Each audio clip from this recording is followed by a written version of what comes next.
Muito bom dia, minha gente. Que domingo maravilhoso. Hoje, dia 23 de julho. Domingo precioso que Deus preparou. Aliás, esse é o dia que o Senhor nos deu. Esse dia maravilhoso para juntos nós caminharmos nas Escrituras, falando das coisas de Deus, anunciando Jesus, comentando coisas sobre a vida dele. Eu penso que o programa de hoje vai ser muito precioso para nós. Tem um texto lindo a nos esperar. É o capítulo 4 do Evangelho segundo Lucas. E nós vamos começar com essa movimentação de Jesus logo após o seu batismo, o seu primeiro movimento para dentro do deserto, quando ele é conduzido pelo Espírito Santo. Foi o diabo que o levou para o deserto, foi o Espírito Santo que o levou para o deserto para que lá a obra fosse realizada, e vai ser uma delícia. Eu venho essa manhã de domingo com meus companheiros aqui, pastor João Silveira, que está bem aqui à minha esquerda. Bom dia, meu Buongiorno. Buongiorno. Bom dia, queridos ouvintes, participantes do programa. Bom dia, companheiro do programa, Loide Diogo. Bom dia. Bispo Renato Chaves. Estamos aqui para sermos arautos de Deus. Aquilo que Ele nos concedesse, falaremos. Isso mesmo, João. Querida Loide, bem-vinda. Bom dia, Coração meu bispo. por todos os lados aí, né? Sim, e você não contou de dentro. Sim, claro. Esse é o que mais interessa. Mas é isso aí, eu vim cheia de coração, porque é assim que eu estou, viu? Que bom, cheinha que maravilha, de grandes propósitos, de muita alegria, né, para este momento. Loide. Maravilha, seja bem-vinda. Gente, nós vamos à leitura do capítulo 4, nesse domingo, dia 23 de julho, e vamos refletir sobre aquilo que tem preparado para nós essa manhã. Seja bem-vindo você também ao programa de hoje, você que pela primeira vez está nos acessando, ou você que já é companheiro de jornada aqui pela 92 e também pelo YouTube. Que bom que vocês estão por aqui. Sejam muito bem-vindos e vamos lá. Loide vai fazer a leitura e a gente vai dar umas interrupções na leitura para fazer a nossa reflexão, e assim a gente vai nesse método expositivo, tocando no texto precioso como Lucas nos apresenta Jesus. Então nós vamos lá.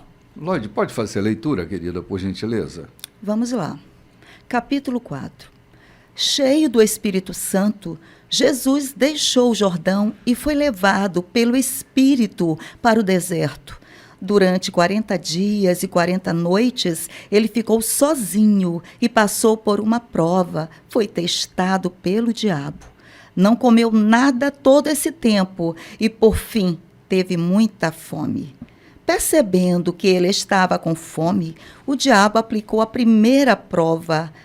Já que você é o Filho de Deus, dê a ordem que transformará essas pedras em pães. Citando Deuteronômio, Jesus respondeu: é preciso mais que pão para viver de verdade. Para a segunda prova, o diabo transportou-o até o pico de uma imensa montanha. Tentando ser convincente, mostrou-lhe todos os reinos da terra num relance. Então fez a proposta: tudo isso é meu.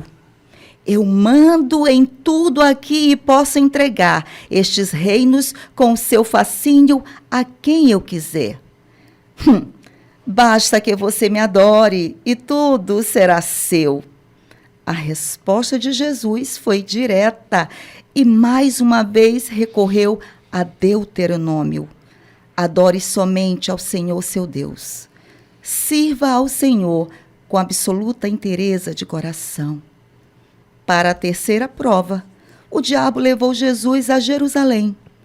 Ele o pôs na parte mais alta do templo e o desafiou. Já que você é o Filho de Deus, pule. Para instigá-lo, o diabo citou o Salmo 91. Ele o entregou ao cuidado dos anjos. Tanto o protegerão que você não machucará o dedo numa pedra. Jesus contra-atacou com a outra citação de Deuteronômio. Não tenha a ousadia de testar o Senhor, seu Deus. Foi o fim da prova. O diabo retirou-se por um tempo, esperando outra oportunidade. Ok. Ok, gente, a primeira coisa, pastor João, que me vem à mente é que quem conduziu Jesus ao deserto foi o Espírito Santo. Eu presencio sempre pessoas justificando um momento de tensão na sua vida, chamando isso de deserto, e culpando o diabo na ação desse deserto. Eu fico pensando de onde parte uma reflexão dessa natureza, não entendendo eles que a vida da gente está no controle de um Deus que nos ama e que de verdade cuida da nossa vida. Deserto não é lugar de matar pessoas. Deserto é o lugar de se testar habilidades. O texto vai andando e quando diz que lá estava o diabo para testá-lo, é que na vida de um cristão, o diabo é um elemento testador. Ele não é senhor da nossa vida. Ele é um testador, aquele que testa a nossa capacidade de resiliência, de obediência, de retidão. É aquele que testa a nossa vida. É o sparring na luta de um lutador. A gente não pode estar pensando que o diabo é dono do nosso destino e faz da vida da gente o que ele bem quer. Nós já temos um Senhor, um dono, um amo. Então, esse movimento de Jesus dentro do deserto vai nos mostrar uma ação soberana de Deus. Jesus está ali, passando por todo esse exercício de prova para sair mais forte. Lembra, o Espírito Santo está com ele. O texto começa dizendo, cheio do Espírito Santo, ele entra no deserto, com a palavra firme no coração dele. Interessante é que ele cita 3 textos de Deuteronômio. Jesus era bem chegado ao texto de Deuteronômio, né? Ele usa 3 textos de Deuteronômio como uma ferramenta sólida e firme para se manter impecável diante de todas as provações que ele estava passando ali naquele deserto, né? A gente pode ver que no deserto é onde a água sai da rocha, é onde as codornizes aparecem para alimentar, é onde o maná do céu cai para alimentar a nós e as nossas famílias. Não é no jardim que isso acontece. No jardim acontece a tentação e a queda. No deserto acontece a prova. A robustez surge ali. Jesus não foi para um jardim agradável, sentar ali e esperar o diabo para um embate. Ele foi levado ao deserto. É onde se consubstancia as nossas forças para caminharmos. Veja bem, o senhor falou muito bem quando disse que foi levado ao deserto. Por outro lado, quando você disse que Jesus citou Deuteronômio, eu vi há pouco dia de alguém que era aproveitar isso, também uma reflexão,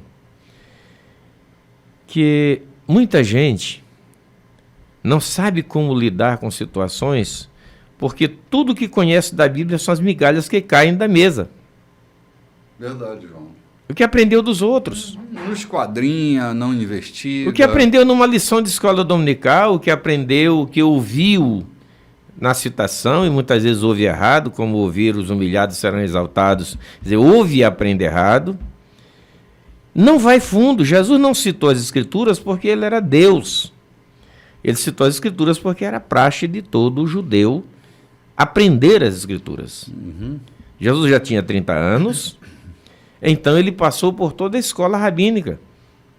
E ele aprendeu as Escrituras. Ele conheceu as Escrituras. Ele leu as Escrituras. A Torá estava lá à disposição dele desde os 12 anos de idade.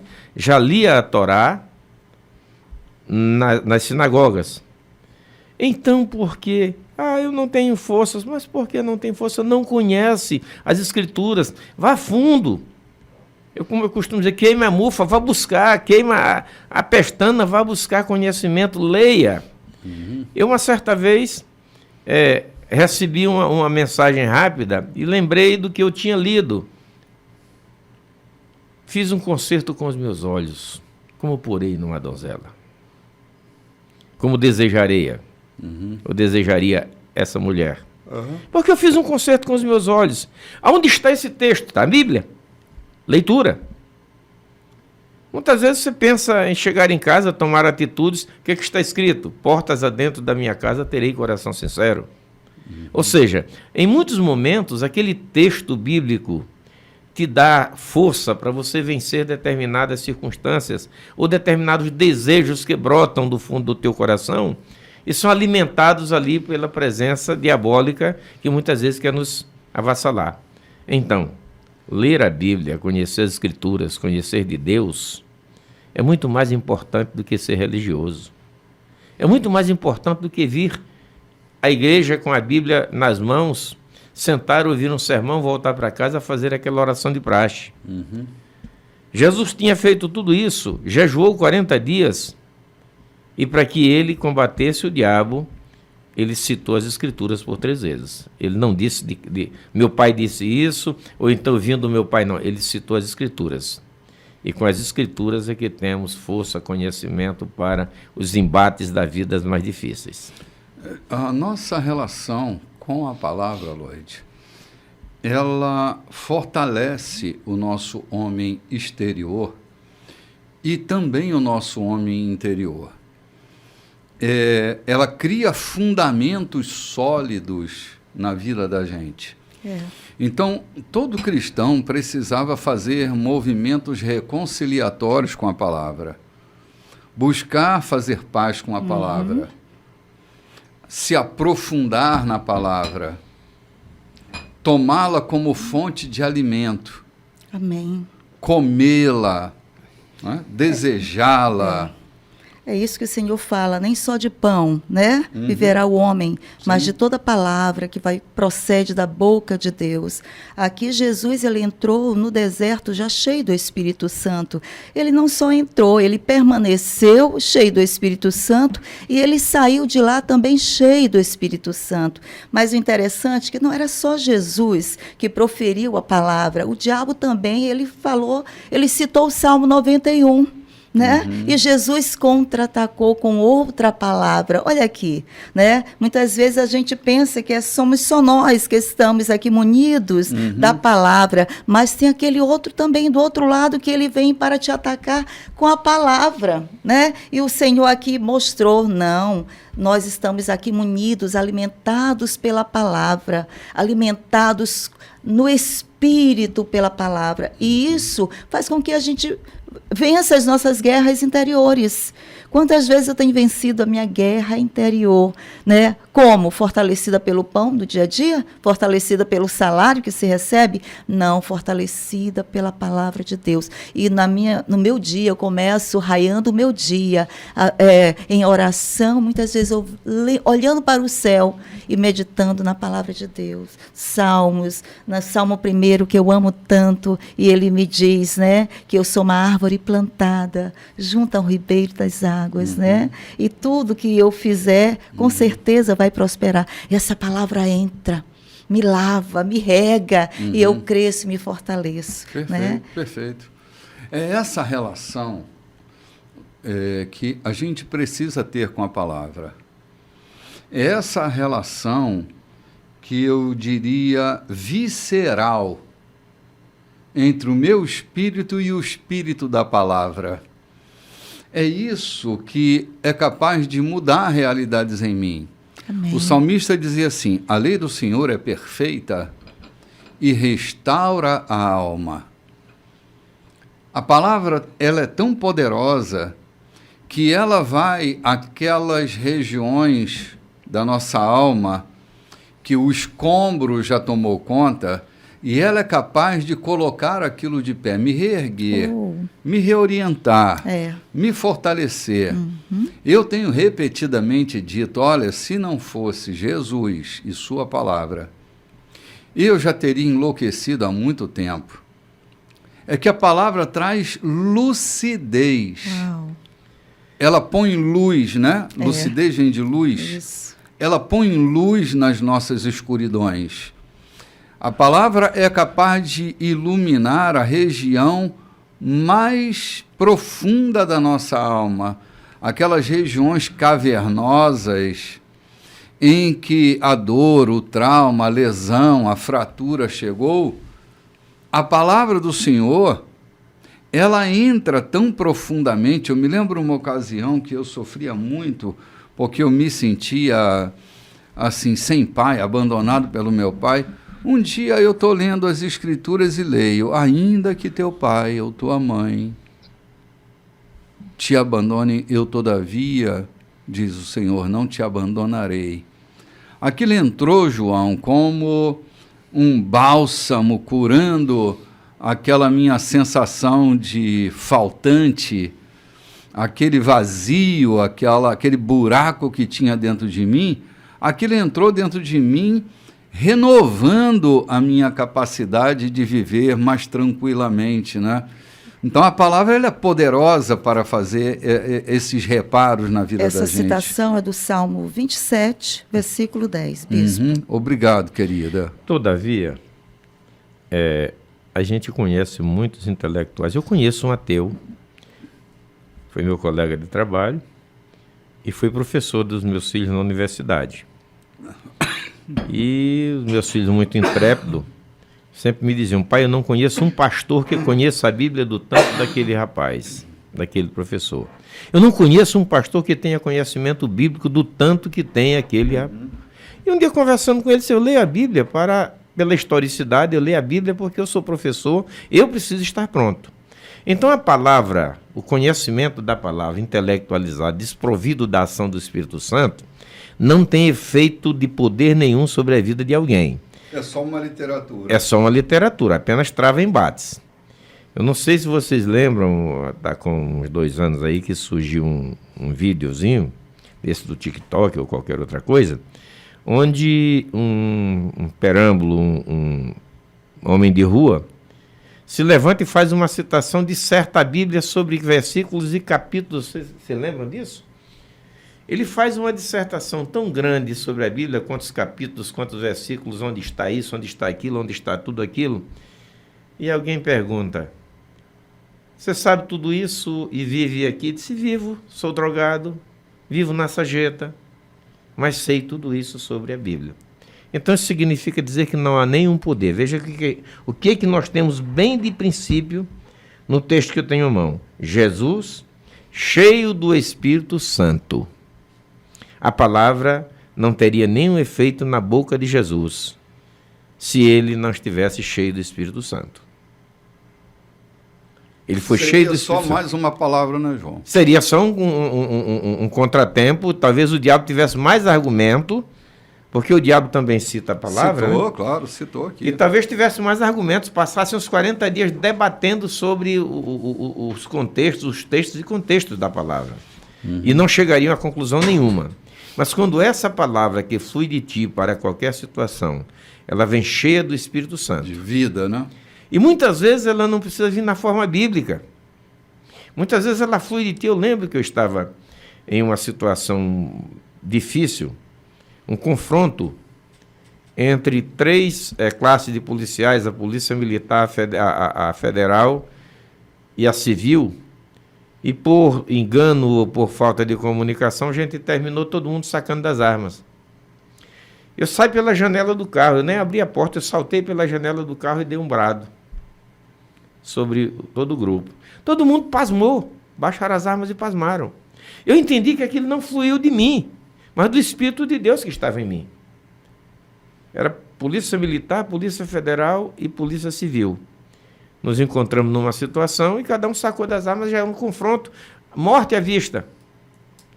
Eu lembro que eu passei, era um Fusca que eu estava, eu passei pela janela do Fusca, não deu tempo de abrir. E gritei para todo mundo. Aquele meu brado reverberou tanto ali que todo mundo parou e ficou pasmo. E eu cheguei, conciliei todo mundo, saímos juntos para resolver essa questão. Então, aquela palavra que sai da tua boca nem sempre é uma palavra, é bíblica. Ou seja, é um texto bíblico, mas é uma palavra cheia do Espírito de Deus, que age em ti para evitar conflitos. Não saiu um texto bíblico, mas saiu uma palavra que uma vinha palavra da de boca Deus. de Deus, né? Exatamente, uma palavra que veio da boca de Deus. Então, para os que estão cheios do Espírito Santo, para os que buscam estar cheios do Espírito Santo, para os que vivem sob a orientação do Espírito Santo, toda palavra que sai da sua boca, ela vem da boca de Deus. Uhum.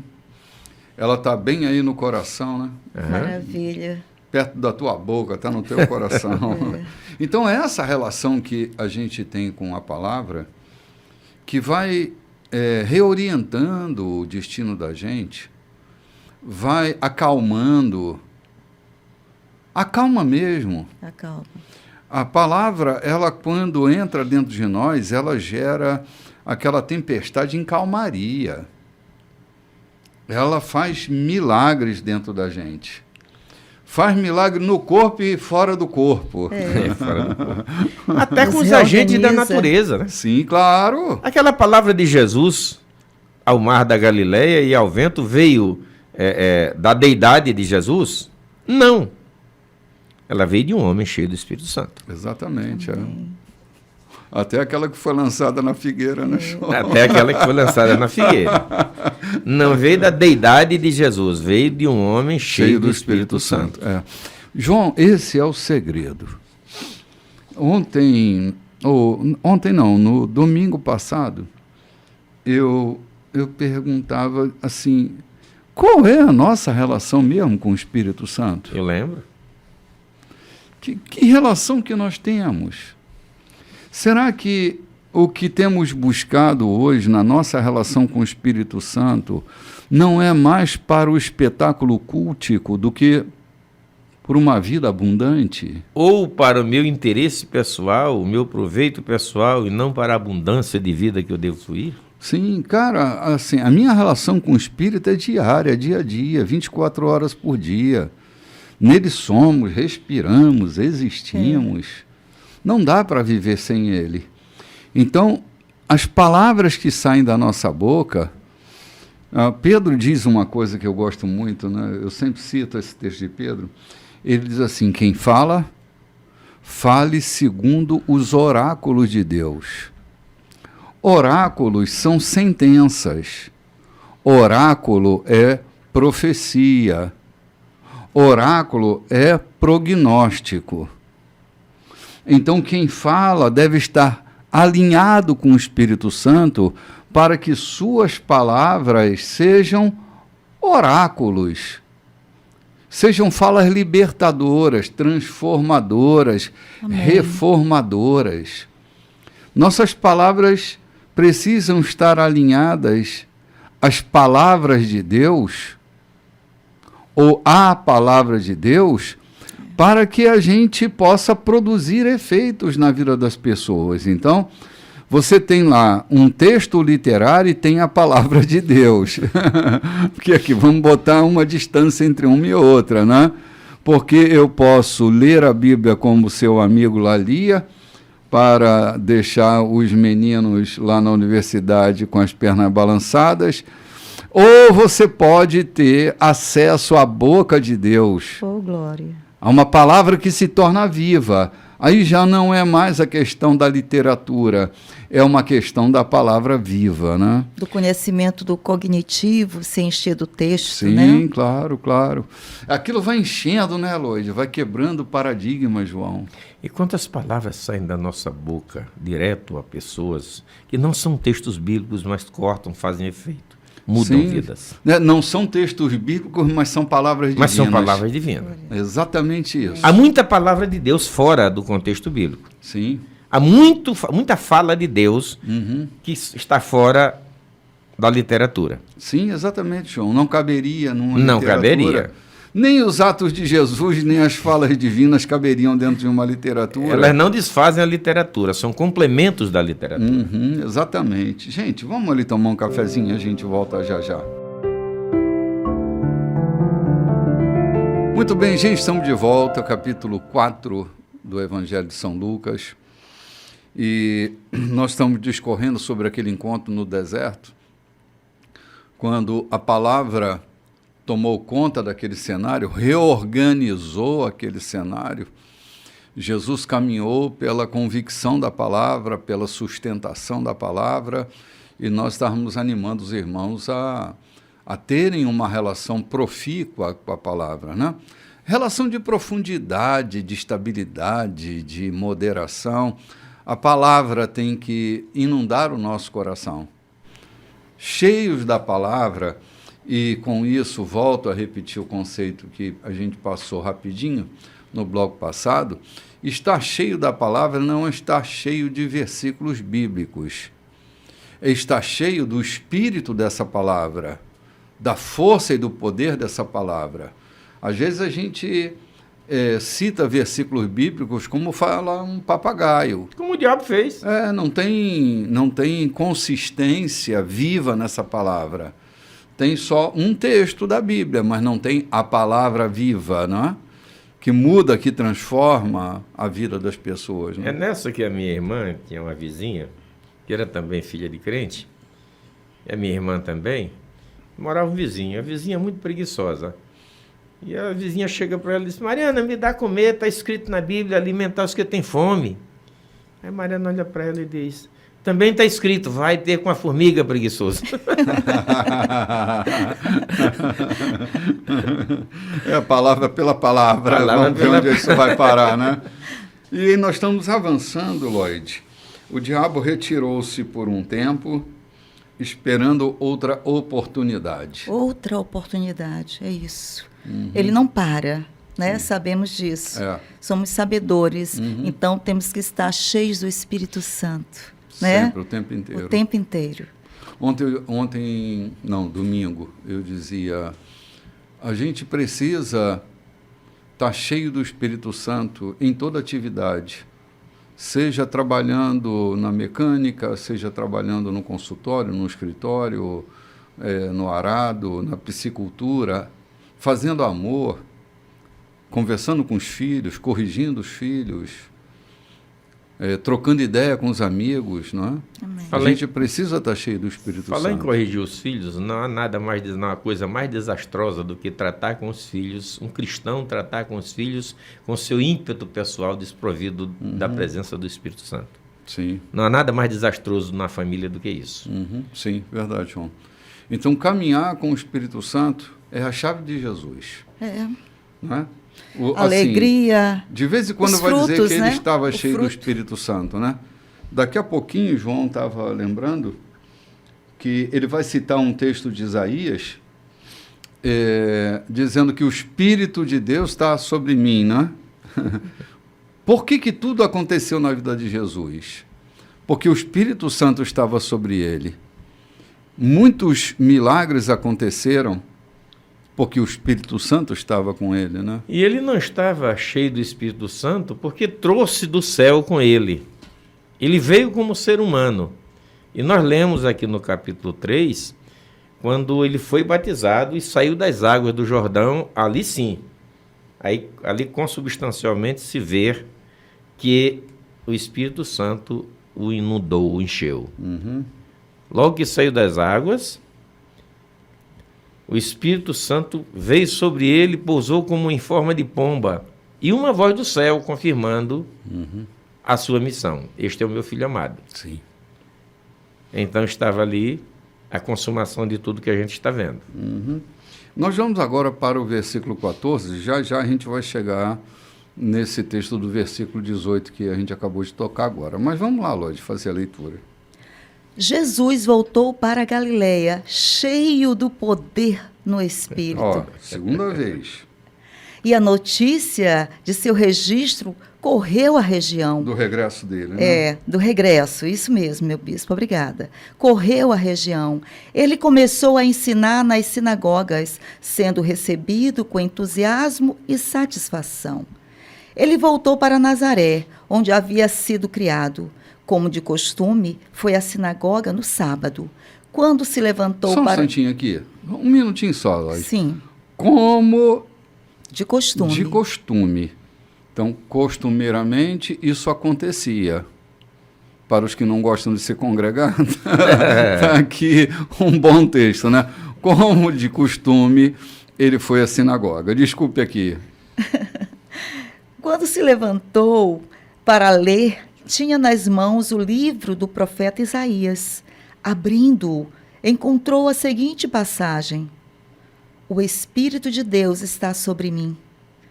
Ele me escolheu para pregar a mensagem das boas novas aos pobres.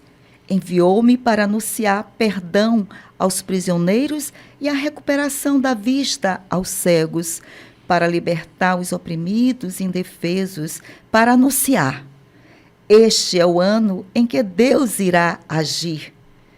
Fechando o livro, devolveu ao assistente e sentou-se. Todos os olhares eram para ele.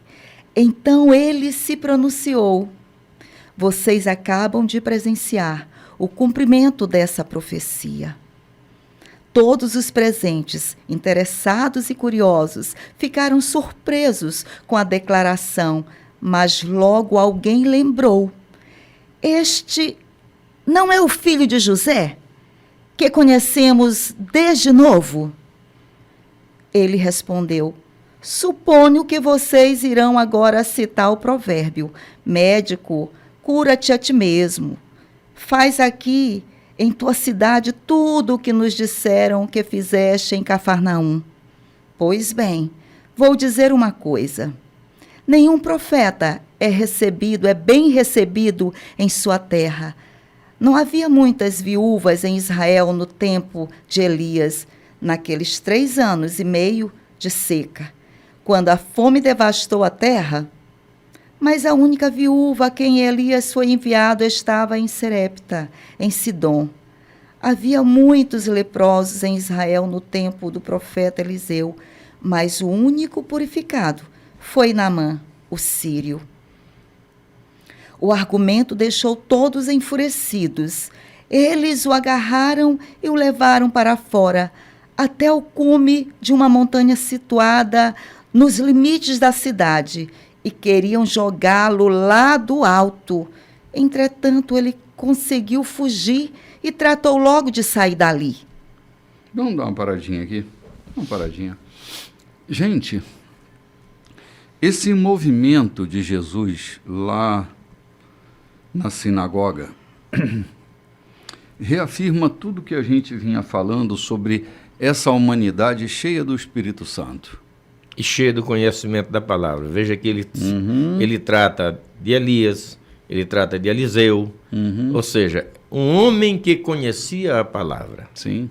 E oportunamente, quando as coisas se oportunizavam, ele as citava, ele mostrava, aplicava. Sim. Sim, é verdade.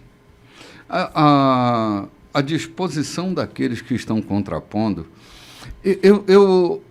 eu me deparo com uma das coisas mais desconfortáveis na natureza humana, é ouvir das pessoas coisas sobre nós que são verdades delas e não nossas. A percepção deles era enxergar um Jesus que era filho de Maria e de José, que era um homem comum. Eles não conseguem honrar aquela presença do Espírito Santo na vida dele. Eles não olham para o Espírito, eles olham para a historicidade e não sobre o fenômeno do Espírito Santo estar sobre ele. O discernem na carne, não o discernem no Espírito. E aí tornam uma figura comum e ficam enfurecidos com essa figura. A figura comum que está, de alguma forma, tentando arrogar para si o fato de ser cheio do Espírito Santo. Como ser cheio do Espírito Santo não fosse destino de todos nós, não?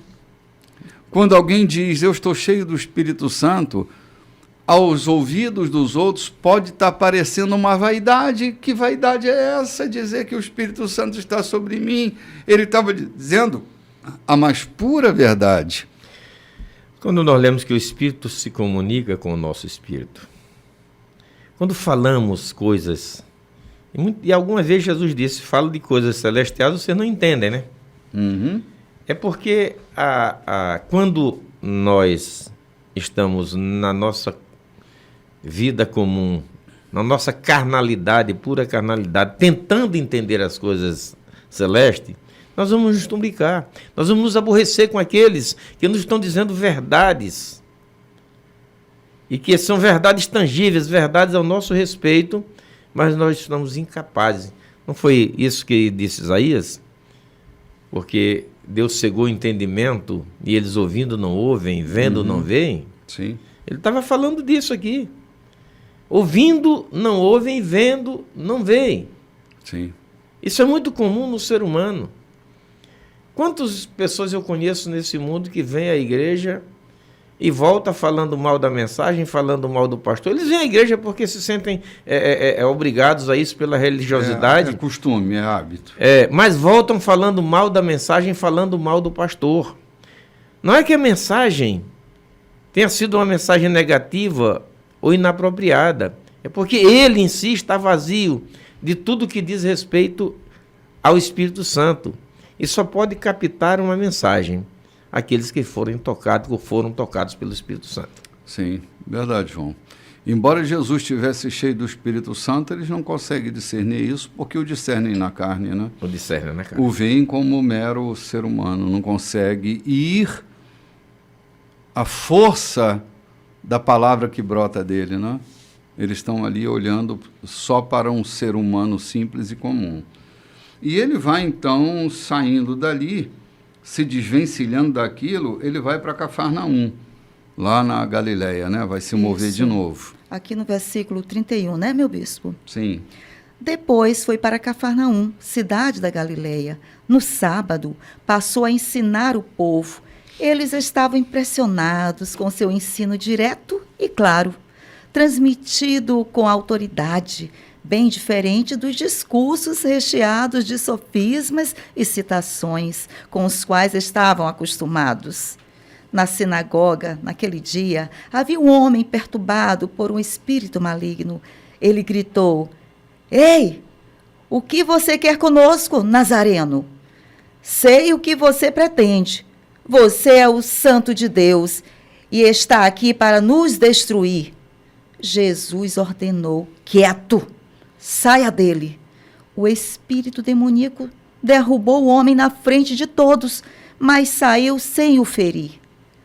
O povo ficou espantado. Todos cochichavam entre si. O que está acontecendo aqui? Alguém com uma palavra faz as coisas acontecerem? Alguém que ordena aos espíritos demoníacos que saiam e eles saem? Jesus era o assunto da cidade. Ele sempre é o assunto da cidade, né? Deve ser. E deve ser. E deve ser. Cafarnaum foi justamente o lugar em que Jesus passou a morar, né? Ele passou a morar em Cafarnaum.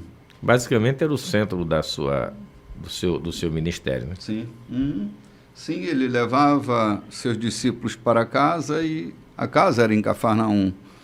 Era ali que ele treinava seus discípulos, era ali que ele ouvia e falava com eles. Quando os discípulos de João vieram ter com ele, ele levou-os para casa. Para casa, em Cafarnaum. Eu creio que fosse um seminário, uma espécie de cenáculo capaz de suportar muita gente para ouvir.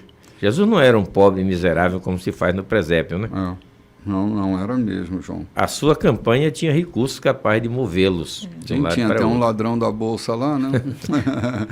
Se tinha um ladrão, porque tinha dinheiro na bolsa, né? É que pensando bem, voltando para trás da história, a gente já falou isso aqui em outros programas, é que quando aqueles orientais o visitaram, trouxeram, não foi uma amostra, trouxeram coisas capazes, recursos capazes de suportar a sua campanha por 3 anos e meio na Terra. Sim, ainda tinha outro detalhe, João. Se isso não for o bastante, é que a campanha de Jesus era financiada Uhum. por viúvas ricas, diz o texto bíblico, que as viúvas ricas, elas financiavam essa campanha. Me vem à memória até a mulher do Pilatos, né? Pilates, Pilates é boa. A mulher de Pilatos, que ela tinha grande simpatia. A de Cusa, irmão de Herodes. Exatamente, Cusa. Então, nós tínhamos mulheres da corte que estavam financiando essa campanha de Jesus. Então, não era ausência de recursos. Eu até creio que aqueles 12 que andavam com Jesus tinham as suas famílias sustentadas por esse ministério. Sim, ó, Pedro, por exemplo, João, ele larga a pescaria e segue a Jesus, mas lá em Atos dos Apóstolos, você vê Pedro recuperando a companhia, ele volta, ele é um administrador, é um gestor da companhia de pesca. Pode ser mesmo que ele não tenha mais pescado a partir dali por causa da própria dinâmica do ministério dele. Mas aquela companhia ainda ficou, a família tomava conta da companhia, né? O próprio Mateus, que era um coletor de impostos, ele tinha recursos, né? Tinha recursos. Segundo a tradição, era o pai de Pedro que continuou dando suporte à pescaria, à companhia de pesca. A companhia de pesca, mas ela continua existindo. Mas eu volto a crer que do ministério de Jesus, os discípulos, a família dos discípulos eram supridas, porque seria uma irresponsabilidade, e Jesus nunca foi responsável, trazer homens do seio da sua família e deixar a sua família à deriva, né? Uhum. Havia uma organização, não era aleatório não, Jesus andava, mas as coisas eram organizadas. Tinha o tesoureiro, tinha o escrivão, né? Sim, entendi o que você falou que era agora. o Levi. Exato. Então tinha todo mundo, tinha uma organização, não era um ministério aleatório. Sim. Por que hoje a gente acha que alguém tem que sair pregando, ou alguém tem que sair por aí pregando e passando fome? E falar nisso, eu vou sair aqui um pouco do texto. Eu disse essa semana, conversando com alguém lá na Embaixada, de que eu não creio em uma chamada onde o chamado, a pessoa chamada para trabalhar para Deus, passe fome. Porque se eu, como empresário, tenho todo o cuidado de dar e pagar o salário devido àqueles que colaboram comigo, e o cuidado para que eles não passem necessidade, como ser humano faço isso, somente Deus que é soberano. Então, ou ele não foi chamado por Deus, ou ele está no caminho errado, fazendo o que é para outro fazer e não deve ser da conta dele, mas ele se acha chamado e está passando fome e pedindo para a gente para sobreviver. Sim. Eu tenho encontrado muitos chegando na minha casa à procura de suprimento, à procura de recurso. Eu abasteço, mas sempre dou uma palavra. Verifique se a sua chamada é divina. Porque Deus não chama ninguém para passar vergonha e sair pedindo na porta de outro. Exatamente, João. João, todos os que Jesus chamou estavam ocupados. Tinha alguma coisa a fazer. Não tinha nenhum desocupado. Já que você ganhou esse caminho, vamos avançar um bocadinho sobre ele. Uma vez, uma senhora me abordou e disse para mim que ela estava entendendo que Deus estava chamando o filho dela para o ministério. Eu disse, é mesmo? E quais são os sinais que a senhora tem para entender isso? Ela disse, é que ele não para em emprego nenhum. Não passa em vestibular? Não, ele não estuda, trabalha assim. Ele entra num trabalho, não demora muito, ele sai. Não demora muito, ele sai. Então, eu acho que isso é um sinal de que Deus está chamando ele, não? Aí eu disse para ela isso, falei, minha irmã, não tem uma pessoa que Jesus tenha chamado que estivesse desocupado. Todos estavam ocupados. Eu acho até que, porque estavam ocupados, eles foram chamados. Citava para ela aquela pescaria que foi um fracasso. Uhum. E Jesus está ali para chamar Pedro para o ministério, né? Aí, aquela pescaria era um fracasso. Tu imagina, um homem fracassado assume uma igreja para pastorear, o que ele vai fazer com essa gente que vai estar ouvindo ele? O que Jesus faz? Ele superabunda aquela pesca fracassada, ele tem um superávit naquela pesca, se vê bem sucedido. Aí Jesus diz para ele: doravante, daqui para diante você será pescador de homens. Era muito simples para Pedro dizer para Jesus: ó Jesus, já que tu está me chamando, a pescaria não está rendendo nada, então eu vou contigo. Isso é o hábito de muita gente, é aquilo que você acaba de falar do filho. Alguém que nunca, eu confesso, já estou entrando na história, eu não consigo entender como alguém pode prosperar no ministério se nunca teve uma banca na feira, se nunca teve comércio nenhum qualquer, se nunca administrou a sua própria vida. E não é só para o pastorado. Uhum. Eu falo isso para a parte clérica, para a política, porque se alguém nunca mostrou sinais de administrar nada na vida, como ele vai administrar um povo? Sim. Sim, é verdade. Pode ser um povo na igreja, pode ser um povo na comunidade. Então, se você nunca mostrou sinal de administrar nada, nunca teve coragem de botar uma banca na feira, de botar um comércio em qualquer lugar, de empreender, você é incapaz de gerir um povo. Sim. João, porque assim, hoje no modelo de se pastorear, um pastor, ele faz gestão de pessoas e faz gestão de patrimônios também. Então, assim, não é só pregar, pelo menos a maioria dos pastores que eu conheço, eles não estão ali só para visitar, para consolar, para pregar, eles também fazem gestão de patrimônios. O que vai de encontro ao ministério de Jesus. Jesus tinha um ministério da palavra. E eles, os discípulos, de cuidar de toda essa gestão. Até os diáconos se levantaram Isso. para que os pastores não se ocupassem com as questões materiais do ministério, né? Mas hoje a gente tem outros contornos na questão ministerial. O cara fica responsável pelo prédio, pela manutenção desse prédio, pela compra de objetos, né, pela divisão das bolsas, enfim. Ele é um gestor administrativo também, né? Aquilo que cabia aos diáconos e aos bispos, porque qual era a função dos bispos e dos diáconos? Porque diaconato e episcopado não são ministérios, são ofícios, mas não são ministérios. Eles trabalham na estrutura administrativa. O bispo é um supervisor dessa estrutura e os diáconos são aqueles que trabalham com a operação em si, né? Serviço. Com né? serviço. Então, nós temos essas duas figuras administrativas, os episcopos e os diáconos.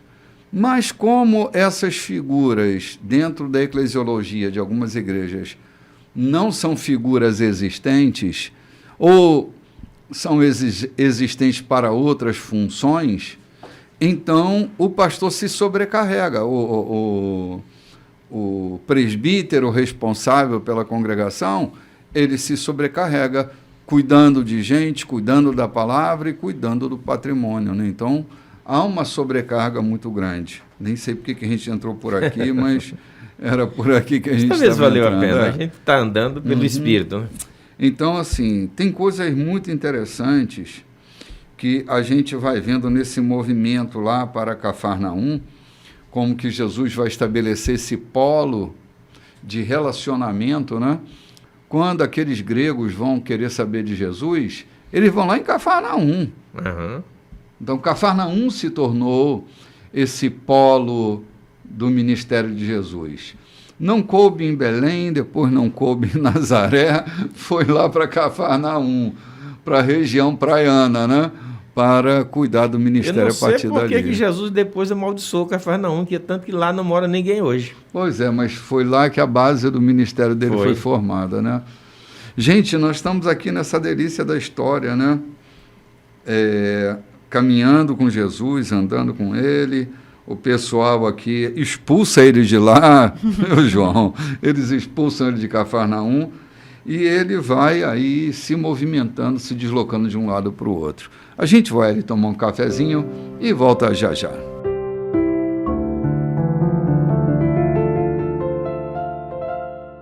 Olá, gente. Esse é o terceiro bloco do nosso programa. Desde as 7 da manhã estamos por aqui.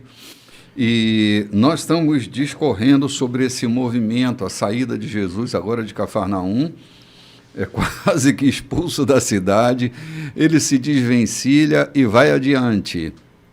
É a palavra que não pode ser aprisionada, a palavra que não pode ser amordaçada. Ele está se movimentando e está só começando, na narrativa de Lucas, está só começando o movimento de Jesus sobre aquela região, né? E nós estamos aqui no capítulo 4, versículo 38, para fazer a leitura do que Jesus faz depois de sair praticamente expulso de Cafarnaum, porque eles ficaram indignados quando Jesus usa o texto de Isaías para dizer: aqui está quem está cheio do Espírito Santo para curar, para libertar. Desculpa aí, mas esse episódio foi lá em Nazaré. Em Nazaré. Em Nazaré. Ele volta agora para Cafarnaum, onde ele fixa sua residência e começa o seu ministério ali como Exatamente, base. Desculpe aí, exatamente. De Nazaré, ele é quase morto em Nazaré, eles quiseram jogá-lo do penhasco, né? Mas em Cafarnaum acontece a mesma coisa, João, não é? Em Cafarnaum, ele também é confrontado de uma maneira muito absurda, né? O argumento dele, porque ele está falando sobre aquela cura do Naamã, ok? Uhum. Então, ele escapole de Cafarnaum, porque também está sendo perseguido em Cafarnaum. Deixou todos enfurecidos. É que há um fato estranho. Primeiro, em Nazaré, eles receberam com maior alegria, né? De repente, a hora que transparece, a hora que a realidade... Em Cafarnaum foi por aquele endemoniado que ele liberta. Em Nazaré, ele é recebido com maior alegria, ficaram todos admirados, saíram da sinagoga todos admirados. De repente, acho que o diabo entra em alguém lá e instiga, e eles começam a dizer: esse cara não pode, está querendo se tornar líder entre a gente. Esse cara é daquela família de pobre ali, de carpinteiro. As irmãs dele estão aqui junto com a gente, os irmãos dele vivem por aqui. O que ele quer agora se meter de líder? Será que ele está pensando que ele é o Cristo? E aí resolvem matá-lo. Sim, até aqui ele está indo de sinagoga em sinagoga, né? E os da sinagoga ficam enfurecidos porque Jesus está com o texto, está expondo o texto, está se colocando dentro do texto, e aí o bicho pega. Em Cafarnaum, ele vai passar pelo mesmo desafio, porque ele expulsa um demônio de uma pessoa e isso vai produzir a indignação, né? Vai produzir indignação nos moradores de Cafarnaum também. Então, sinagoga é o primeiro movimento de Jesus. Depois ele vai para o campo, ele vai para a praia, ele vai Senta ali em cima daquela concha acústica e faz o maior sermão mais lindo da história. Verdade. E agora a gente já está indo nesse novo movimento de Jesus, quando ele deixa a sinagoga e foi para a casa de Simão. Agora ele vai para dentro da casa. Sim, exatamente. Daquele que ele chamou Simão, hein? Simão, exatamente. Versículo 38. Jesus deixou a sinagoga e foi para a casa de Simão. A sogra de Simão estava com febre alta e pediram a ele que fizesse algo por ela. Aproximando-se dela, ele ordenou à febre que a deixasse E aconteceu exatamente assim.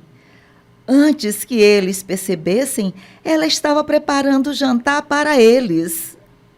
Quando o sol se pôs, todos os que tinham alguém doente ou com algum problema vieram procurá-lo. Ele impôs as mãos sobre todos e os curou. Os demônios saíam gritando: Filho de Davi, Filho de Deus, você é o Filho de Deus. Mas ele não permitia que se pronunciassem, porque sabiam que ele era o Messias. No dia seguinte, ele procurou um lugar isolado, mas o povo foi atrás dele. Quando o encontraram, imploraram para que não saísse da região. A resposta foi: vocês não percebem? Tenho de pregar a mensagem do reino de Deus em outras cidades, porque essa é a obra que Deus me mandou fazer. Nesse meio tempo, continuou a pregar nas sinagogas da Galileia. Pois bem, sempre nas sinagogas da Galileia, Sabe o que me impressiona muito no movimento da fé cristã? É que é uma época que não tem Instagram. Uma época onde não tem rede social. E os seguidores de Jesus vão se multiplicando. Bem interessante. Não é? Hoje, a comunicação seria mais rápida. Mas como é que esse homem, dentro de uma região geograficamente tão pequena, atravessa os mares ao longo dos anos, atravessa os mares, rompe com a geografia e alcança o mundo inteiro, continuando sendo amado por uns e odiado por outros, mas ele vai pelo mundo inteiro. É uma mensagem que a gente não pode comparar com nenhuma outra mensagem, João. A mensagem que Jesus trazia era a mensagem do reino de Deus. A expansão dessa palavra não dá para prender em cadeias. A palavra foi tentado matar a palavra, acabar com a palavra, sangrar a palavra, extirpá-la. Em alguns movimentos políticos de outrora, queimavam a Bíblia tentando exterminar, mas é que a palavra, ela corre livre. É por isso que eu digo, não dá para a gente associar a literatura à palavra. Um homem pode ser cheio da palavra e viver a palavra numa ilha deserta sem nenhuma literatura, sem Bíblia alguma, porque a palavra é viva, ela é dinâmica. Ela alcança as entranhas da gente e muda a natureza da gente. Eu conheci, tive a oportunidade de privar da amizade de um gaúcho, um brasileiro gaúcho. A história dele é muito linda. Que ele passou por todos os países comunistas do tempo da cortina de ferro. Entrava em todos os países comunistas, evangelizava, mas não levava um folheto no bolso, porque era proibido entrar nos países comunistas com alguma literatura cristã. E ele evangelizava todos esses países. Sim. Entrou em todos eles e fez evangelismo sem sequer levar um folheto no bolso. Uhum. A palavra viva, ele era a palavra.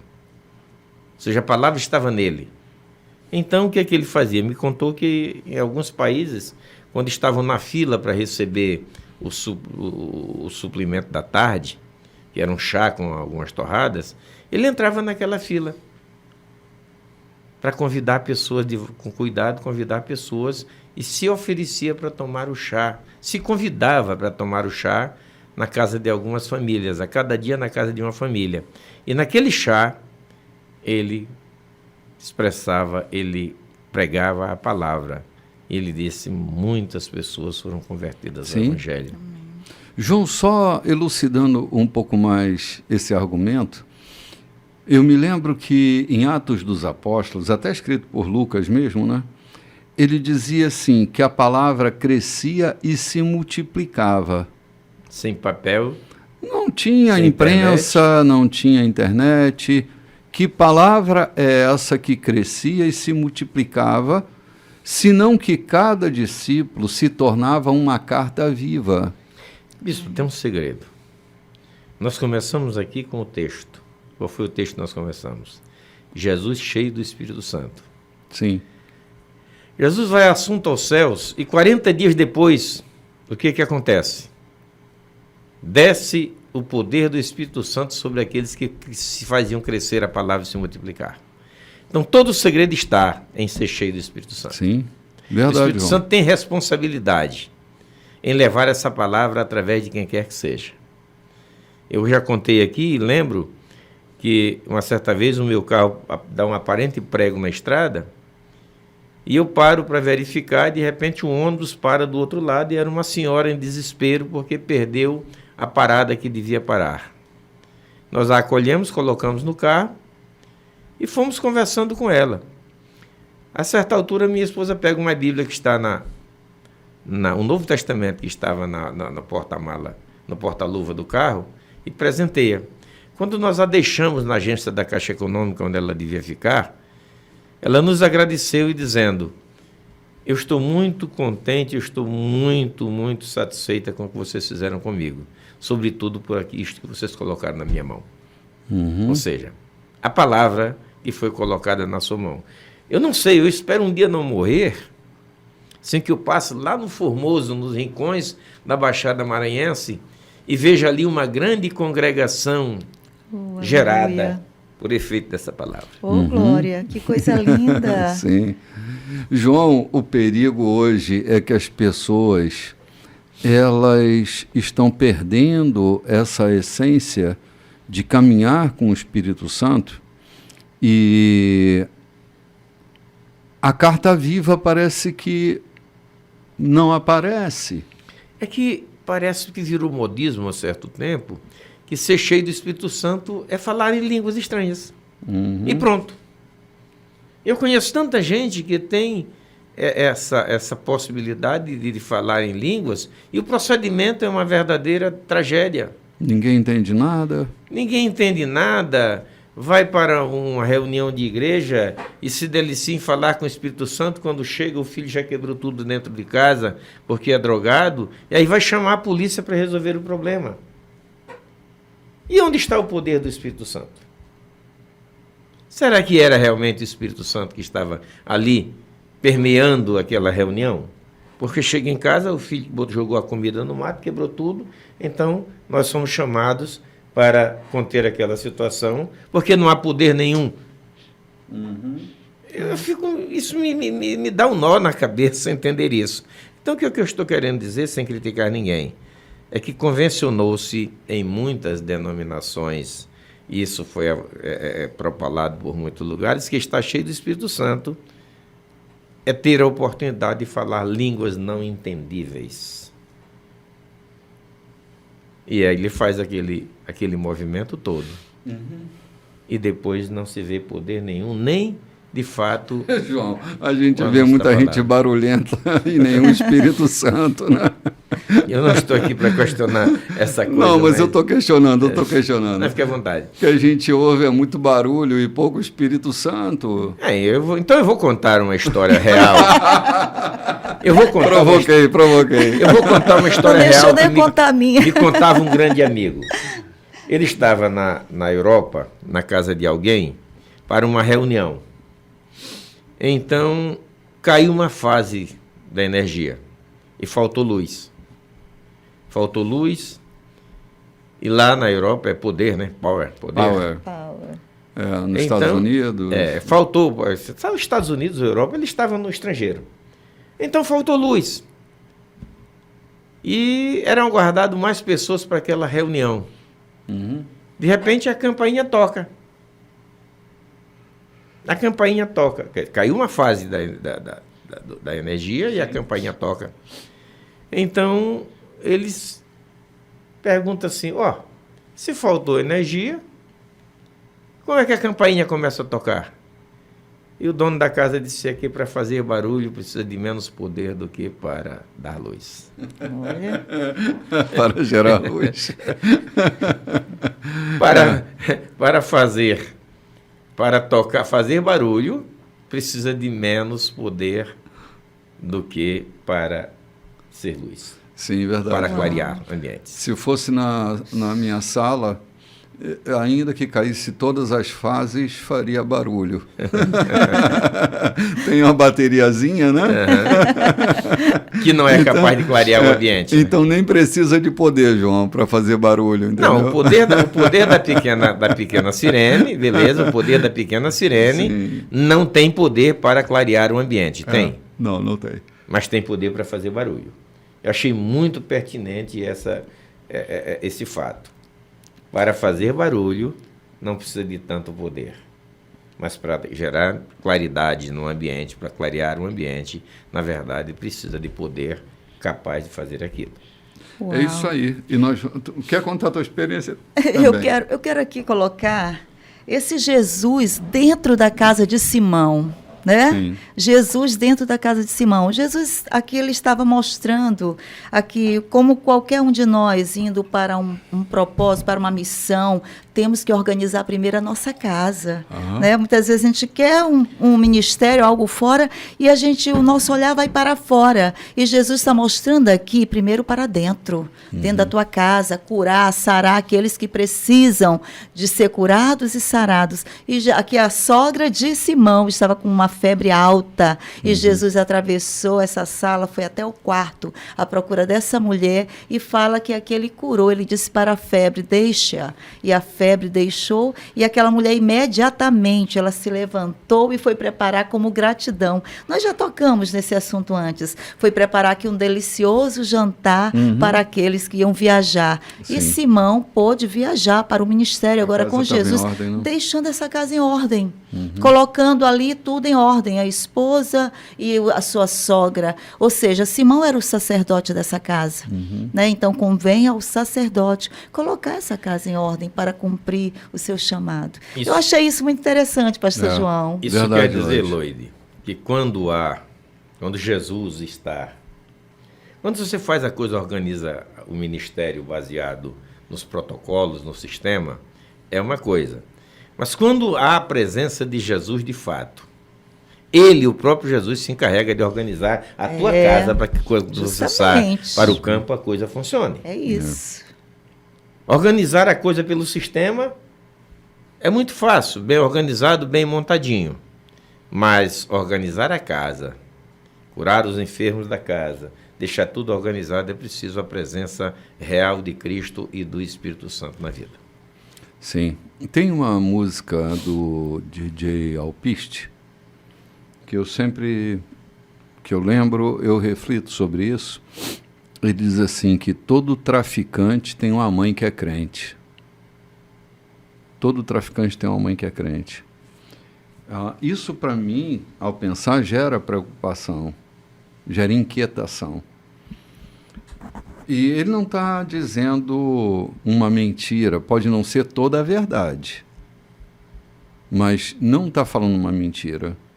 Na minha experiência da cidade de onde eu venho, isso é uma sentença quase que inequívoca. Quantos filhos de pastores, de dirigente de ciclo de oração, eu conheci no crime organizado? Um sem número. E eu fico pensando aqui, por que é que isso acontece? Porque, às vezes, as pessoas de casa são menos importantes do que aquelas que estão lá na congregação. Eu me lembro de uma vez, meus filhos eram pequenos, e eles me chamaram e me pediram para conversar comigo. Eu tenho 3 filhos, e o mais velho é uma menina, é a Sara. E ela foi porta-voz da inquietação dos meninos, dizendo: papai, você cuida mais das pessoas da igreja do que cuida da gente. Você conversa mais com eles do que conversa com a gente sente falta de você. Aquela palavra me deu uma sacudida, gerou dentro de mim um sentimento de fracasso tão grande.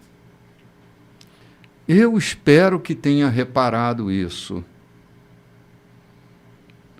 Talvez não tenha reparado na medida em que eu deveria reparar. Eu continuo tendo 3 filhos, nenhum deles virou um marginal. Todos eles são dignos, são pessoas dignas. Mas a sorte não é de todos. Eu morava numa rua quando eu era menino, e o pastor do meu avô morava nessa mesma rua. Um homem muito austero, muito sério, um homem respeitado na igreja e na denominação dele, um cara muito firme. Mas o filho mais novo dele virou um dos piores marginais da região. Nenhum dos filhos queriam saber da igreja. Na minha análise, hoje, olhando para esse cenário, eu vejo que a igreja se tornou uma grande inimiga. A casa não estava em ordem. A igreja se tornou uma grande adversária desses meninos, porque roubava a mãe, roubava o pai, porque a coisa mais importante era a reputação. Era aquilo que a congregação estava pensando deles, né? Eu tenho tanto exemplo para contar, mas lá pelos idos de 1982, eu fiz um curso com o renomado pastor Jaime Kemp. Não sei se alguém já ouviu falar, um americano. Sim, claro. Sim. E ele nos contava que ele recebeu no seu gabinete uma mocinha de 14 anos que dizia: bispo, ou pastor, eu tornei-me lésbica. Não que eu tenha tendência para isso. É que os meus pais são missionários. E eles saem para o campo e me deixam sozinha. A única pessoa que eu encontrei como abrigo foi uma colega de aula. Me afeiçoei a ela e a gente terminou descambando por aí. Entenderam o que pode acontecer? Não é só isso. Eu tenho uma prima que é dirigente de círculo de oração aqui na região, aqui na ilha, e ela me contou que um dia ela foi na cadeia visitar, foi de branco, saiu do círculo de oração e foi de branco visitar um filho adotivo que ela tinha, que estava preso. E quando chega lá, no horário de visita, quem ela vê? A vice-dirigente, também visitando o seu filho que estava lá. Elas choraram muito e disseram: o que está acontecendo conosco? O filho da dirigente preso, o filho da vice-dirigente preso, enquanto elas estavam cuidando da organização do departamento da igreja, os filhos estavam na cadeia. Que façamos aquela coisa sem descuidar da outra, Sem né? descuidar da outra, não. Temos que fazer de fato o que temos que fazer. Todavia, pensar nisso. Eu fico pensando, quando você diz isso, eu também já vi muito isso, essa situação, será que estamos cuidando também das pessoas da igreja, ou estamos cuidando de uma organização, um sistema que nos foi imposto? Talvez o cuidado com o sistema, João. A sensação que eu tenho de fracasso em algum momento na minha vida foi que eu achava que a coisa mais importante na minha vida era meu ministério. E eu achava que isso era um zelo que agradava a Deus. Só que a coisa mais importante na minha vida não era o meu ministério. Ele deveria ser um desdobramento daquilo que acontecia em casa. Era um ministério dentro da família, Dentro antes da de família. ser dentro da igreja. Sim. Isso. Bispo, essa sua fala, ela nos inspira, sabe, a reconhecer onde erramos, onde fracassamos, para que a gente possa poder consertar enquanto há tempo. Sim. Sabe, é inspirador ver o senhor falando em plena rádio, né? Muitos líderes estão nos ouvindo, muitas pessoas de igrejas, então isso nos inspira a realmente chegar e ver onde é que eu errei. Meus filhos, venham aqui, sentem aqui, vamos agora consertar e ali poder renovar um novo laço, né, um novo trajeto, recalcular uma rota. Isso não é vergonha De jeito nenhum. Sim. E quando eu ouço o Senhor, nem é a primeira vez que o Senhor fala isso, mostra onde estavam as suas fragilidades, como o Senhor, né, algumas vezes tropeçou aqui e ali, e o Senhor reconheceu e se levantou, confessou. Isso é inspirador, isso nos honra, e honra também a sua família, isso honra a nossa igreja, poder o Senhor falar claro, se expor, e se expor numa rádio. Então, quero lhe dizer, isso é inspirador para nós. Assim, eu me exponho, e sem medo de me expor, porque acho que com meus fracassos, alguém pode ouvir e acender a chama da vida, não é? Bater no peito e achar que meu ministério é a coisa mais importante que eu faço, não dignifica meu ministério. Porque é assim, a obra de Deus não é Deus. Há pessoas que estão tão entretidas na obra e nenhum relacionamento com Deus. A gente perde a conta. Pessoas que estão profundamente se relacionando com a obra, mas nenhuma relação com Deus. É diferente. Relacionar-se com a obra é diferente de relacionar-se com Deus. Quantos pregadores abrem a Bíblia só para preparar uma mensagem? A Bíblia não é a fonte de alimento para a alma delas, elas estão ali tecnicamente, é a profissionalização do púlpito. Elas não estão ali para darem de si. Elas leem preparando um sermão. É só para isso. Então, isso começa a gerar fracasso na vida da gente, não é? Eu acho que devia estar começando a pastorear, era agora, não era... Foi por isso que Jesus começou a obra dentro da casa de Simão Pedro. Pois é. Tudo começa lá, Lois, tudo começa lá. Vamos ali tomar um cafezinho e voltamos já. Olá, gente. Esse é o quarto e último bloco da nossa programação, logo hoje, dia 23 de julho. Tempo correndo, as coisas acontecendo, e nós estamos aqui nesse movimento de Jesus. E nós já estamos no capítulo 5 de Lucas, correu rápido, né? Rápido, né? Rápido. Uau. É porque Lucas é esse cara objetivo, né? Ele não dá muito rodeio. As narrativas dele são sempre bem curtinhas. Até na casa da sogra de Pedro lá, ele não se alonga muito, né? Não. Tivemos uma outra narrativa, acho que em Mateus, que ele conta toda a cena e tal. E até nos demoramos bastante lá nessa visita. Fala que Jesus estava na sala e atravessou a sala, foi para o quarto. Lucas não faz isso, não. Faz não. Então nós vamos agora para o capítulo 5. Ok. Certa ocasião, ele estava na praia do lago de Genezaré, e a multidão se acotovelava para ouvir melhor a palavra de Deus. Então, avistou 2 barcos amarrados, deixados ali pelos pescadores que lavavam as redes. Jesus entrou no barco que era de Simão e pediu ao discípulo que o afastasse um pouco da margem. Usando o barco como púlpito, sentado, ele ensinava a multidão. Quando acabou de falar, disse a Simão: vá para as águas profundas e lance a rede. Simão respondeu: Senhor, pescamos a noite inteira e não pegamos nenhum peixinho. Mas se o Senhor está mandando, vou lançar a rede. Dito e feito. Eles pegaram tantos peixes que faltou pouco para arrebentar a rede. Foi preciso pedir ajuda aos companheiros do outro barco.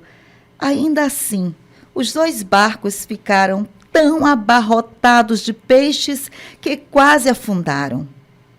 Assim que presenciou aquilo, Simão Pedro ajoelhou-se diante de Jesus e pediu: Senhor, afaste-se de mim. Sou um pecador e o Senhor é santo demais para mim. Deixe-me sozinho. Quando foram conferir a quantidade de peixes, Simão e todos os outros que estavam com ele ficaram boquiabertos. Tiago, João, filho de Zebedeu, companheiros de trabalho de Simão, tiveram a mesma reação. Então Jesus disse a Simão: não há o que temer. De agora em diante, você vai pescar pessoas. Eles empurraram os barcos até a praia, largaram ali as redes e tudo mais, e o acompanharam. Olha, a gente tinha tocado rapidamente nesse episódio aqui, né? Quando Jesus declara o amor dele e o interesse dele por Pedro. Não pelo que Pedro fazia. Acho que nós precisamos pensar na relação do nosso chamado. Nós não fomos chamados por Deus, assim como Pedro, porque nós éramos pessoas perfeitas, boazinhas, excelentes, cumpridoras do dever. O nosso chamado se dá na soberania dele, na arbitrariedade dele. Nós somos o objeto do interesse de Deus. Deus é mais e muito mais interessado em nós do que naquilo que fazemos. Pedro retrata muito bem a nossa experiência do sentimento de indignidade. Tipo, Senhor, vai em frente, eu não... E Jesus insiste, porque o interesse de Jesus não é exatamente nas boas coisas que nós vamos fazer para Ele. O interesse de Jesus é em nós. Eu estava conversando com uma pessoa recentemente e ela dizia assim, a pessoa conversou comigo praticamente a noite toda, mas ela não estava interessada em mim, porque não perguntou onde eu trabalhava, o que eu fazia, como eu estava. O interesse dela, dessa pessoa, era um interesse predador, não era um interesse na minha vida. Contrário do movimento de Jesus, o interesse de Jesus é em nós, na nossa vida. Não está interessado numa relação predadora. Jesus tem interesse na minha vida e na sua. Pense nisso. O objeto do interesse de Deus é você. Não é o que você faz, é você. Amém. Porque o que você faz é resultado da tua relação com Ele. Pedro tem uma palavra de Jesus agora. Pedro, a partir de agora, doravante, tu serás pescador de homens. Vai continuar pescando. Fica tranquilo. Vou te usar assim mesmo, com todos os teus defeitos, com todas as tuas culpas. Eu vou tratar com isso e vou fazer de você um pescador de homens. Então, eu me deleito com o real interesse de Jesus na nossa vida.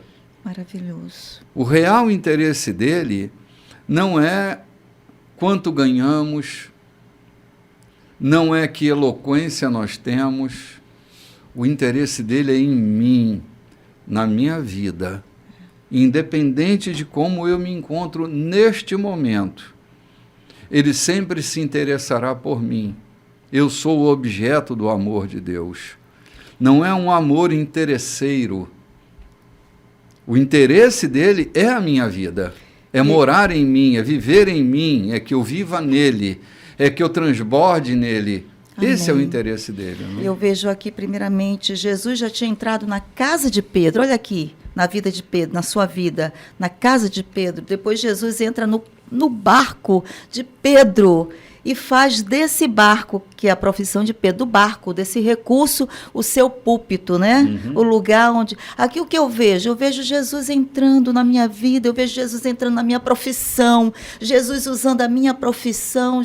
Você entende, bispo? Sim. Como é grandioso, Jesus se interessando por tudo que faz parte de mim, né? Sim. É isso que você falou, ele entra na minha vida, ele entra procurando por mim. Procurando por mim. Sim, exato. Esse é o objeto. Eu sou o objeto desse amor. Quando eu sempre cito aquela parábola, aquele fato do velho cachaça, eu fico pensando, quantos clérigos renomados nunca receberam uma visita daquela de Jesus. Porque você diz, não está interessado no que eu tenho feito de especial, mas naquilo que eu sou, de como eu o confesso, de como eu o vejo. E eu vejo esse texto aqui, essa passagem, como o teste, na verdade, para aqueles homens, o grande teste. Eles passaram a manhã toda pescando sem pegar nada. Estavam lavando as redes e talvez comentando uns com os outros, dizendo, e agora, como é que vamos suprir o restaurante que estava aguardando o nosso peixe, o nosso pescado? O que que nós vamos levar para comer em casa? Como é que vamos pagar a diária do rapaziada que trabalhou com a gente? Exatamente. O que vai acontecer? Nós não pegamos nada. Mesmo assim, Jesus entra num dos barcos e eles aguardam até o término, que deve ter ido até às 11 da manhã. Eles pescaram a noite inteira e ali ficaram embevecidos com a palavra de Jesus a manhã inteira ouvindo. Aqui fala da multidão, mas eles também estavam ouvindo. E depois de ouvirem, ainda foram desafiados a pescar ali por perto, onde a barulheira, criança se jogando na água, a zoada de muita... Criança sempre faz isso, né? A zoada de muita gente, aquele burburinho de gente. Acreditar que por ali por perto tinha peixe, é preciso ter fé. É preciso crer naquele que deu a ordem. É preciso estar certo de que Ele é o Cristo. E aquilo que Ele faz, Ele garante. Aleluia. E que Ele não fica devendo nada a ninguém. Ele alugou o barco deles a manhã inteira. Era devedor de uma manhã de aluguel. Aí, de repente, pesquem. Senhor, como Pedro era o líder, ele se apresenta e diz, Senhor, nós passamos a noite inteira pescando, não pegamos nada. Estamos para casa decepcionados, não se preocupa não. E a outra coisa linda que eu acho ali é que depois deles terem pescado aquela quantidade absurda de peixe, que o que se pode ver é que nenhuma pescaria deles em toda a vida no mar da Galiléia pegaram tantos peixes. Mas eles não se apaixonaram por aquela pescaria, nem pelos cardumes que ainda estavam ali. Eles se apaixonaram pela mensagem de Cristo. Oh, glória! Vá para as águas profundas. Eles se apaixonaram pela mensagem de Cristo. O texto aqui diz que eles deixaram as redes, o peixe para a turma que ficaram trabalhando com eles cuidar, porque a mensagem que os atraiu foi tão importante, tão apaixonante. Não foram irresponsáveis. Não deixaram o peixe para apodrecer na praia. A equipe não era só os 3. Era uma equipe boa de pesca. Eu, por exemplo, estava falando com meu filho hoje, antes de sair de casa, a gente vai fazer uma despesca amanhã para contratar 6 homens para fazer uma despesca. Imagina que eles tinham 2 barcos, a equipe era grande. Deixaram tudo com a equipe. Olha, cumpram os compromissos, porque o chamado é irrecusável. Quantos tem por aí sofrendo porque recusaram a chamada? Sim. Porque se interessaram mais pelos peixes, que são bastantes, pelo lucro, do que pela chamada do mestre. Eu costumo dizer que me apaixonei pela decisão do bispo Renato. Ter ouvido a chamada de Deus, ter deixado a cidade do Rio de Janeiro sem nenhuma perspectiva de ganhar dinheiro, de ser famoso. Não havia uma igreja aqui para ele cuidar aparente. Não havia um abrigo para a família dele, mas a fé o moveu do Rio de Janeiro até São Luís, dirigindo um Jeep Toyota com direção mecânica, sem ar-condicionado. E chega aqui, o cenário está todo preparado. Havia a casa de um homem que tinha diante dele a mesa para almoçar. Havia uma disposição divina em colocar pessoas na sua direção. E hoje a Igreja da Colheita está caminhando por conta de atender essa chamada, a chamada ser mais apaixonante do que o gozo da cidade maravilhosa do Rio de Janeiro. Sim. João, esse episódio da pescaria, ele me chama a atenção, porque pode ser, João, pode ser, Lloyd, que nesse momento haja pessoas que estão nos ouvindo, nos assistindo de alguma forma, e estão vivendo, quem sabe, um fracasso ministerial. Quem sabe um fracasso empresarial. Um fracasso de alguma ordem na sua vida, dizendo: meu Deus, eu estou fracassado. Atolado de dívidas, atolado de confusões, e eu não sei o que fazer da minha vida. Parece que eu estou vivendo uma reprovação divina. Esse episódio me remete a um salto quântico de qualidade, quando eu vejo Jesus se aproximando de um homem que está vivendo o fracasso daquela noite. O fracasso de uma noite de pesca. Ali havia tanta coisa envolvida naquela pesca. E Jesus se aproxima de um homem, vou colocar entre aspas aqui, fracassado. O sentimento dele, a fala dele, é a fala de quem está se sentindo fracassado. Não é a fala de um homem que tem uma autoestima elevada. Ele está atravessado pela dor do fracasso. Não sei se só da noite de fracasso ou se de algumas outras questões da vida. E ver que Jesus se aproxima dele sabendo do fracasso dele, me faz ver que o objeto do interesse de Jesus era a vida de Pedro. É a tua vida, meu irmão. Você fica pensando que as coisas que você faz é que atrai Deus? Não. O que atrai Deus para a tua vida é a tua própria vida. Então, ele tem completo interesse em você. E move circunstância para ter esse encontro. Jesus não tem medo do fracasso de ninguém. Ele sabe o que acontece com a vida de uma pessoa restaurada, dignificada por ele. Ele sabe que a aproximação dele com a vida de uma pessoa vai gerar abundância, vai gerar transformação. Então, não se sinta reprovado, não se sinta desprezado, porque Deus ama você muito e muito e muito mais do que aquilo que você faz. Ele se interessa por quem você é. Você é o objeto do amor de Deus. E quando ele se aproxima de você, abre o teu coração. Ele vai mudar a tua história. Vai ressignificar a tua história. Porque é isso que acontece toda vez que ele se aproxima da vida e da casa de alguém. Ele muda esse destino. Então, recobre o teu juízo, retome tuas forças, porque misturar a nossa vida com a vida de Jesus, eu ainda me lembro de João capítulo 15, que Jesus diz, vivam em mim, venham morar em mim, assim como eu moro em vocês.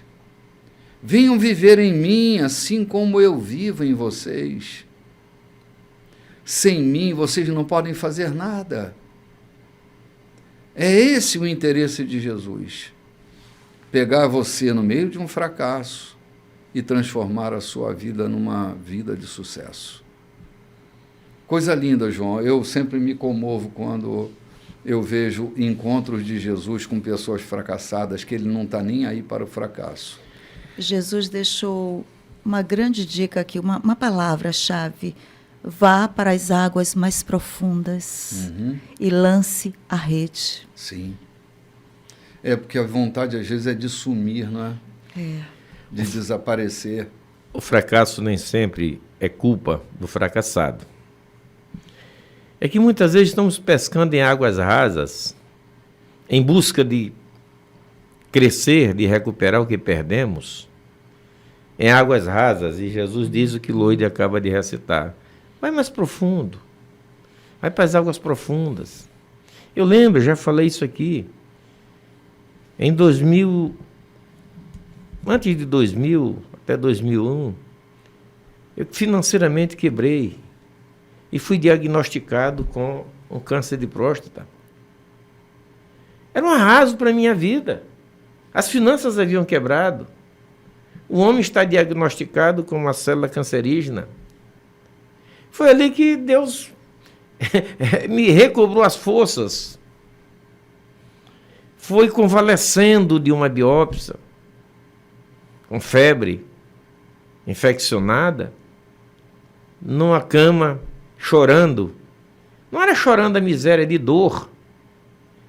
Que eu senti Jesus dizendo: ei, cara, vai mais fundo. Desce para as águas profundas. Hoje me sinto um homem recuperado, feliz da vida. Recuperei as finanças, paguei as dívidas. E estou de pé, podendo fazer o programa e dizer para você que Cristo nos leva às águas profundas e é lá que estão os cardumes nos esperando. Agora não te afeiçoe a eles. Aqueles discípulos pegaram peixes como nunca tinham pego em toda a sua vida. Todavia não se afeiçoaram ao resto do cardume que ficou lá para dizer: amanhã a gente vai voltar para pescar. Não, foi no meio da abastança. No meio do fracasso, Jesus os chama. No meio da fartura, eles decidem segui-lo. Isso é muito lindo. É muito lindo. No meio do fracasso, Jesus aparece a eles. Sim. E no meio da fartura, eles decidem dizer: não, nós vamos te seguir. Muita gente tem fracassado por aí. É que quando enriquece, até clérigos, pastores, quando se tornam célebres, vão fracassando na vida, vão se afastando dos seus objetivos, dos projetos. Achando que sem eles Deus não pode fazer nada, né? Achando que sem ele Deus não, não é o contrário disso, né? Achando que eles são mais importantes do que o próprio Cristo no sistema em que vivem. Lamentavelmente, a gente não quer, o desejo da gente é que nenhum dos nossos ouvintes esteja passando por essa situação. Mas se você está passando por ela, lembre-se, disse Jesus: sem mim, nada podeis fazer. Amém. É com ele, é por ele, é através dele. Agora eu repito, não se fascine com a abundância que chegou de volta ao teu celeiro. Mas se fascine. Esse pode ser o pior fracasso, né? Esse pode ser um fracasso irreversível. Você veio de um fracasso, levantou, perceba que ele é quem te fez levantar. Então, se você virar a sua visão para a ganância da abastança que está acontecendo, você pode ter um fracasso irreversível. Pode sim. Esse é o pior fracasso, João. Esse é o pior fracasso. Que Deus nos encontre na condição em que nós estamos, para que o movimento leve da graça de Deus e livre da graça de Deus nos leve a caminhar com Ele em toda e qualquer situação. Amém. Seja assim. Gente, estamos aqui próximos de terminar o encontro de hoje. Queria aproveitar para dar umas dicas a você. Toda terça-feira, a partir das 19 horas pontualmente, nós começamos uma live, isso toda terça-feira, a partir das 19 horas pontualmente. Tem crescido tanto o número de pessoas que estão visualizando nossas lives, participando, entrando no chat. A partir das 19 horas, no Instagram, nosso endereço lá no Instagram é @Igreja da Colheita. E também às quintas-feiras, e eu estava compartilhando esses dias, poxa, essa última quinta-feira que passou agora, nós tivemos cerca de 400 pessoas participando da nossa live. Foi muito legal. E eu gostaria muito de te ver lá também, no chat, comentando, falando alguma coisa, cooperando com a gente na divulgação do Evangelho. Eu estou ensinando sobre oração. Tem sido um encontro tão legal. Quinta-feira é 19h30. Terça, 19 e quinta, 19h30, no nosso encontro de oração. Você vai se deleitar. Vai ser muito bom para nós. Eu estou esperando por você nessa quinta-feira, às 19h30. Agora, está chegando também, João, nossa ceia, que vai ser no primeiro domingo, não no próximo, Não. mas no primeiro domingo de agosto, que é sempre aos primeiros domingos, nós estamos reunidos para celebrar o corpo e o sangue do nosso Senhor. Amém. Eu também quero lembrar que este programa, depois das 9 da manhã, ele está disponível no YouTube. E você pode pegar e me enviar para os seus amigos. Envie por bloco. Eu tenho feito muito isso. Se você perdeu, não pôde captar tudo porque está indo à sua escola dominical, depois das 9 da manhã ele está disponível no YouTube. Você pode ouvir com integralidade e encaminhar para os seus amigos, né? Pode sim.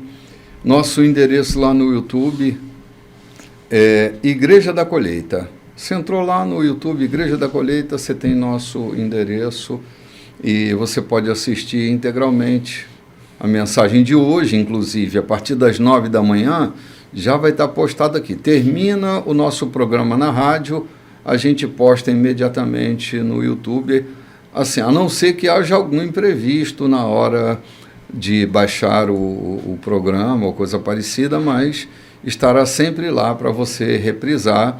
E se você quiser assistir os anteriores, é só você futucar lá, porque nesse nosso endereço está todas as mensagens que nós temos pregado aí, né?